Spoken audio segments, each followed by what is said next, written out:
Hoje eu vou falar sobre Os Invisíveis, do Grant Morrison, e de como os anos 90 foram uma época marcada por um sentimento de alienação da realidade. Vou passar também por temas como arquétipos junguianos, sincronicidade, identidade de gênero, mas antes, se você gosta do tipo de conteúdo que a gente faz aqui, eu peço que você se inscreva aqui nas páginas do Subsolo, ative as notificações para você ficar sabendo quando sai vídeo novo, deixa o gostei, se você mudar de ideia depois você põe um não gostei, e no final não deixa de escrever nos comentários o que você achou, deixar sua opinião. Os Invisíveis foram publicados originalmente entre 1994 e 2000 no extinto selo Vertigo da DC Comics, e em Os Invisíveis a realidade não é o que parece. Ou antes, ela é um conceito em disputa, uma prisão para a maioria das pessoas. Isso porque em Os Invisíveis, os governos, as instituições, os aristocratas, os ricaços, enfim, os poderosos controlam e escravizam a humanidade, mantendo-a numa prisão de conformismo e de alienação, mas enquanto nós somos como que escravos e joguetes nas mãos desses poderosos, eles servem a mestres ainda mais terríveis, a mestres misteriosos. Então, forças ocultas, extradimensionais, sobrenaturais controlam esses poderosos. E os invisíveis que dão título a essa série são a resistência. São aqueles que lutam contra o status quo e, por consequência, contra essas entidades misteriosas também. Só que os invisíveis, numa vibe muito própria do movimento punk, que é uma influência forte dessa série, eles são uma resistência meio difusa, desorganizada, pouco hierarquizada, seguindo muito aquela característica punk do faça você mesmo, de você se virar com os recursos que você tem. Então é como que uma espécie de guerrilha combatendo não só as instituições que detêm todo o poder, mas também poderes cósmicos difíceis de imaginar. Só que não se trata aqui de mais uma tradicional luta do bem contra o mal. Na verdade, é bem difícil de dizer que os invisíveis sejam bons. Eles estão muito mais para uma amoralidade do que para uma defesa do que chamaríamos do bem. O que está em jogo aqui, de verdade, é uma disputa entre o controle e a liberdade, entre o conformismo e a liberdade, mas não é qualquer liberdade. Hoje a liberdade é um conceito um tanto quanto maltratado, eu diria, mas em Os Invisíveis não é a liberdade para ser babaca, a liberdade para fazer merda com os outros. É a liberdade de ser quem você é, a liberdade de se autodeterminar enquanto sujeito, mas sempre inserido numa lógica da coletividade, ou seja, é um individualismo, é um direito ao individualismo, mas sem deixar jamais de se ver dentro de um todo, dentro de algo maior.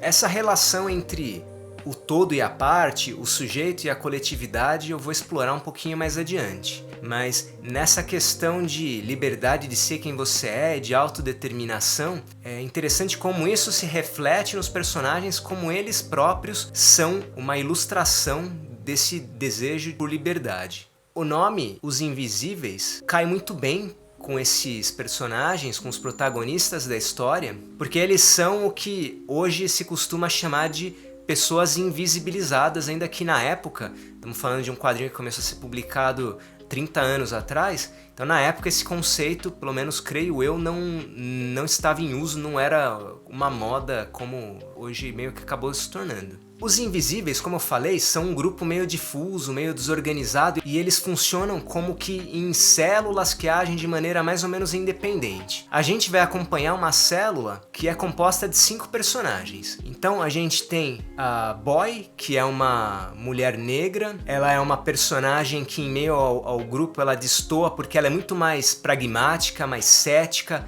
mais pé no chão, é uma personagem física. Então, como o próprio apelido dela sugere, Boy, ela tem características que são muito masculinas e ela vem de um contexto de violência, com perdas familiares. Outro personagem, que é a que aparece, uma das que aparecem aqui na capa, que é a Ragged Robin. Ela é uma personagem excêntrica, para dizer o mínimo. Ela tá sempre com uma maquiagem que parece de um mímico, mas que lembra também uma boneca. Ela tem poderes psíquicos, telepáticos, e ela mesma se apresenta como louca logo no começo. Ela se apresenta como uma pessoa que não regula bem e é no mínimo uma pessoa que não se encaixa na sociedade, que não teria um lugar na sociedade pelo próprio jeito de ser dela, pela própria aparência dela. Outra personagem do grupo é a Lord Fanny. A Lord Fanny é uma mulher trans com capacidades mediúnicas, ela é meio bruxa, meio xamã. Ela é brasileira, mas é interessante que ela aparece, por exemplo, nesse primeiro volume, canalizando entidades que são das religiões mesoamericanas. Então é mais um daqueles casos em que o pessoal, enfim, confunde brasileiro com mexicano, é tudo latino, mas enfim, é uma personagem que é uma estrangeira, é uma personagem trans, também é alvo de discriminação e de preconceitos. O líder do grupo, o King Mob, que também é o que aparece aqui, mas aqui ele tá com o elmo que ele usa, ele é uma espécie de representação do Grant Morrison, é uma projeção do Grant Morrison, o escritor e criador dessa série. E o Grant Morrison, ele mesmo se declarou como uma pessoa não binária, que não se identifica com nenhum dos gêneros. Isso numa época em que não se falava nisso e nem sequer existia uma terminologia para isso. É mais um personagem que tem toda uma ambiguidade e fluidez entre masculino e feminino. E por fim, outro personagem, e esse é o personagem cuja formação e treinamento nós vamos acompanhar ao longo da série, é o Dane. O Dane é um delinquente juvenil,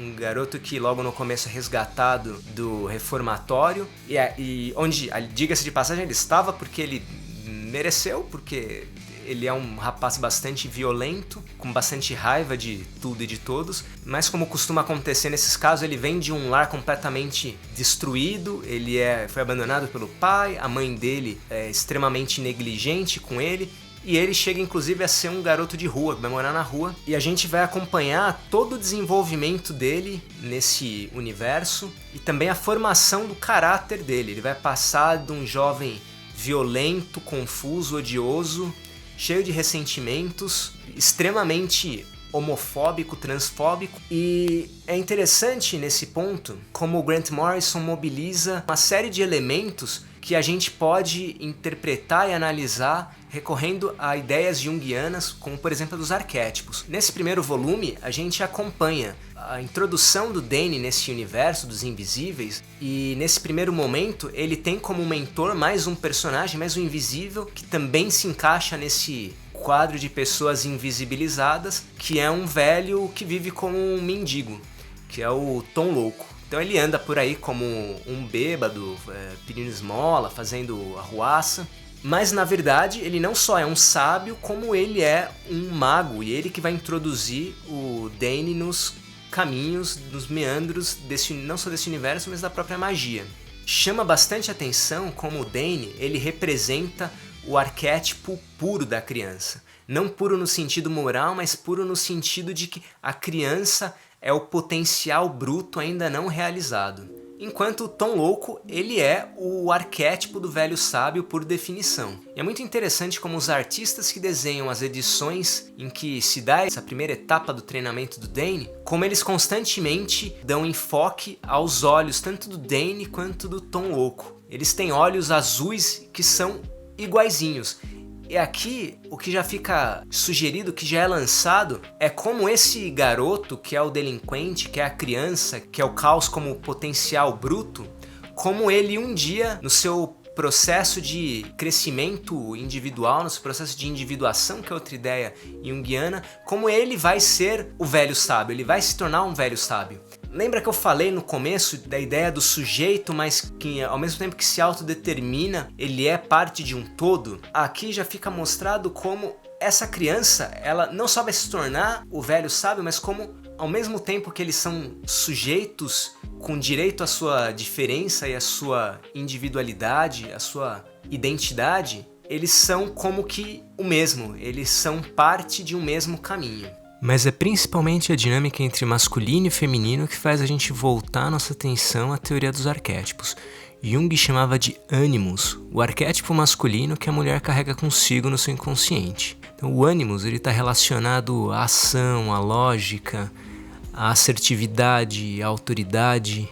A Boy, por exemplo, é uma mulher cujo ânimos é bastante forte, bastante influente. Já a ânima é o feminino presente no inconsciente dos homens. Então, ânima está associado a aspectos como intuição, criatividade, sensibilidade. O processo de desenvolvimento do Dane, por exemplo, ele consiste em grande parte em integrar o ânima à personalidade dele, né? Conhecer e integrar os aspectos femininos da psique dele que ele mantinha reprimidos por causa do contexto em que ele vivia, por causa da relação dele com a mãe. E o primeiro passo nesse sentido é uma cena muito bonita desse primeiro volume, em que ele chora pela primeira vez e ele reconhece a falta que ele sente do pai, que o abandonou. E é um momento bastante catártico do treinamento dele. Então o Grant Morrison chama atenção pro caráter complementar que existe entre masculino e feminino e para como é importante reconhecer e integrar esses aspectos, tanto do lado feminino como masculino, e como que uma sociedade que sufoca essas diferenças, essas dualidades, acaba se tornando uma sociedade adoecida.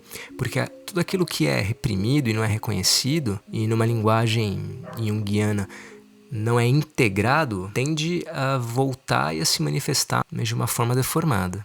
E não é por acaso que a habilidade especial do Dane é justamente a capacidade de ver e de ouvir não só os mortos, mas entidades aparentemente demoníacas. Então ele é literalmente assombrado por vozes e visões, que são uma alegoria para traumas e medos, que rompem do inconsciente. Os Invisíveis é marcado por uma mistura, uma confluência, tanto de diferentes estéticas como de diferentes conceitos. Então aqui entra toda a psicodelia dos anos 60, aquela coisa meio holística, esotérica, que vai desembocar no New Age, que mistura também elementos de expansão da consciência por meio de alucinógenos, com influências de religiões orientais, mas ainda tendo o seu caráter holístico como uma característica muito, muito forte. Lembra que eu falei dessa questão de uma identidade própria, mas que não perde de vista o todo em que está inserido? Tudo isso bebe muito dessa coisa New Age, psicodélica, mas aqui é como que um New Age que, em vez de Enya, tem punk rock como trilha sonora, porque o punk e a estética punk, a ideologia punk atravessam todo esse lado da psicodelia dos anos 60. O movimento punk ele surge nos anos 70 e ele surge em um contexto tanto de desgaste das políticas keynesianas de bem-estar social que marcaram o pós-guerra, do governo atuando e intervindo na economia de modo a fomentar a reconstrução e a prosperidade.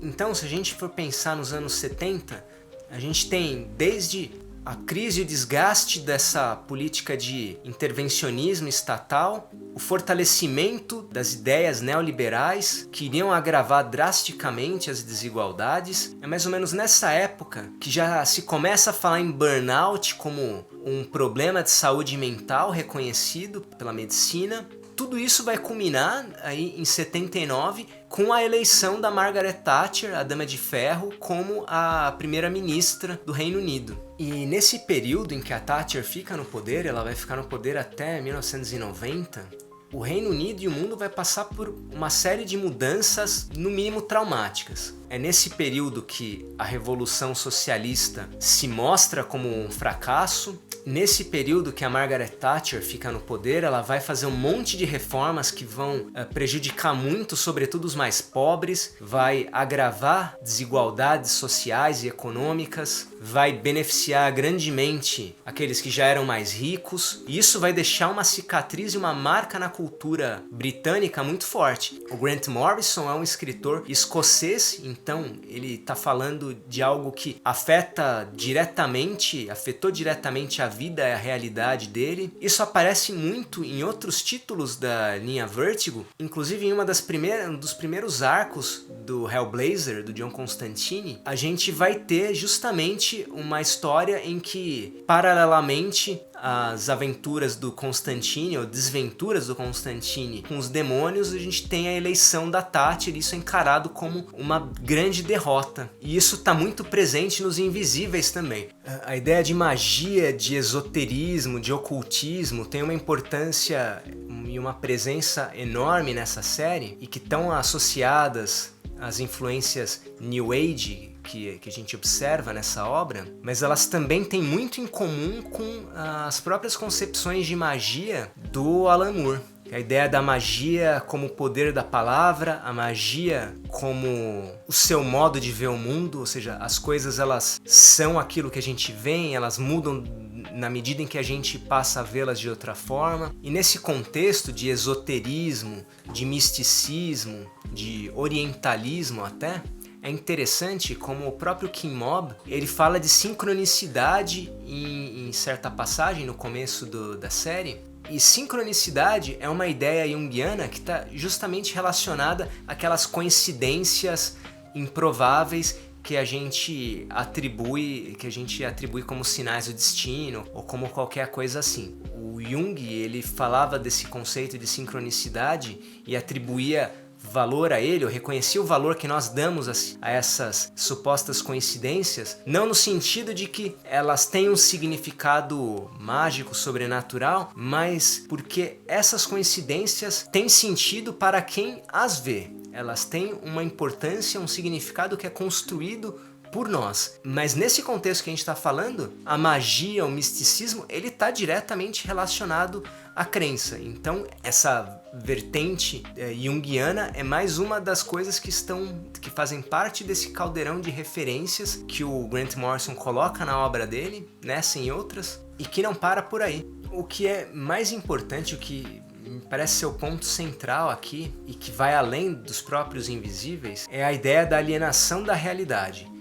Os Invisíveis já foi comparado várias vezes à Matrix, que já foi por sua vez comparado a outras obras, porque é de fato um tópico dos anos 90, essa coisa do a realidade é uma ilusão e um grupo de personagens tem a oportunidade de ou continuar nessa ilusão mais ou menos confortável. No caso aqui dos Invisíveis, ela não é nada confortável, ela é terrível e opressiva, ou então de despertar e fazer parte da resistência e enfrentar o status quo, porque tem várias obras que mobilizam esse tópico, principalmente lá para o fim dos anos 90. Então, além do Matrix, que é o mais popular e que eu já citei, tem o filme Cidade das Sombras, tem o Show de Truman, mas aqui não se trata de uma cópia ou de influências, mas sim de uma espécie de espírito da época. Eu falei um pouco do cenário britânico, com o acirramento do neoliberalismo, período Thatcher, mas o final dos anos 80 eles foram marcados por várias mudanças que deixaram cicatrizes profundas na humanidade. E provavelmente a mais importante delas seja justamente o fim da União Soviética, porque o fim da União Soviética, após todo o desgaste, toda a desilusão, stalinismo, dos gulags, os campos de concentração soviéticos, tudo isso simboliza uma falência não de uma das superpotências, o fim da ordem bipolar do mundo. Isso simboliza o fracasso da revolução, o fracasso do socialismo, e alguns críticos, alguns estudiosos vão pensar nesse evento como a chave para a descrença, o pessimismo que permeia a pós-modernidade, permeia a cultura desde o final dos anos 80 e que pega o período aí em que foi concebido Os Invisíveis, que é a incapacidade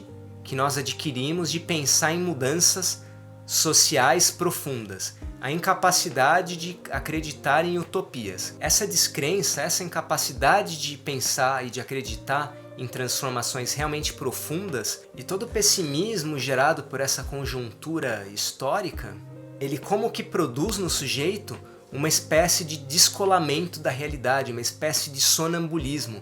O indivíduo, o sujeito, ele é alienado da própria realidade. O indivíduo agora ele passa a se ver como incapaz de gerar mudanças na realidade, no mundo em que ele está inserido.